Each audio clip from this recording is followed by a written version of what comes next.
Shoot your hand and then, I'm sorry. Just for the record, I support the current background checks that we have in place in Connecticut. You can't go to a gun show and buy a gun without a background check. I can't go into a gun store and buy one without a gun check. So I support that. It's interesting to me, I have a two-part question. It's interesting to me that in America today, the largest global distributor of guns in the world today is the federal government. So whether we're shipping tens of thousands of guns across the Mexican border to Mexican drug lords through Fast and Furious, or hundreds of thousands of guns over to the Middle East to support the Muslim Brotherhood, to overthrow established regimes, wherever it is, the federal government is the largest distributor of guns in the world. So my question one is, are we doing background checks at the federal level for the people that we're supplying guns to? Yes. And then the second point is, you know, with the shooters that are shooting in our schools and shooting in the inner city, they're one and the same. They are males. They're 15 to 25-year-old males. Almost every single one of those kids has a broken relationship with his dad. Time and time and time, again, you hear kids on TV that got arrested for shooting, and they'll say, oh, he disrespected me, so I shot him. And it's almost inevitably, look in the background of every one of these kids committing these crimes, inner city or out here in the suburbs. They have a broken relationship with their dad. You never see an Eagle Scout go on a shooting spree. You just don't. And why is that? Because young boys need mentors. We need to be supporting mentoring programs in our communities, whether it's the Boy Scouts, whether it's the churches, whatever it is. Until you rebuild that relationship, I mean, Adam Lanza broke over 50 laws. Do you think making a few more laws is going to stop something like that from happening in the future? Most of what's being proposed would not have made a bit of difference in these types of crimes. You know, prohibition doesn't work, right?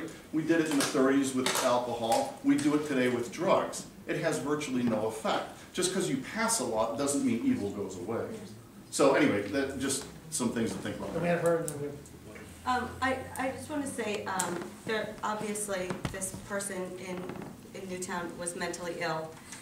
However, there are mentally ill people in every country of the world, and you can become mentally ill at any point in your life. We had an incident here a couple of weeks ago where an elderly man tried to shoot himself. I don't know why he couldn't get the job done. He had 16 guns in his house. The whole neighborhood was evacuated. So it's not enough to focus on mental health. On December 14th in China, a mentally ill man went into a school, attacked everybody with a knife. The difference is nobody died. Only in America can a mentally ill person get their hands on an assault weapon. And the magazine size... How does it work in Norway, though? A magazine capacity does matter. It absolutely does matter, because we heard from the report that came out today, Adam Lanza fired 152 bullets in 300 seconds. If he had to carry on his person 16 magazines, that's a lot of magazines to put in your pockets. He left his smaller magazines at home. He didn't need them.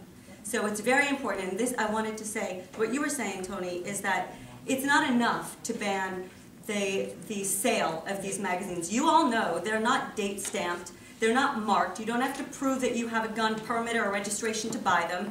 There is nothing that will stop me or her or any of you from going up to Maine and buying 100 of these things and bringing them home and saying, oh no, I bought these before the ban. There's nothing that will stop that. And I've heard Dan say, and I've heard Tony say, I have not heard you say this, that you want Connecticut's gun laws to be the strongest in the country. Well, if you really mean that, then you're going to do something about this. And just banning the sale, the future sale of high-capacity magazines is basically voting for a ban on nothing and an endorsement of the Connecticut of December 14th.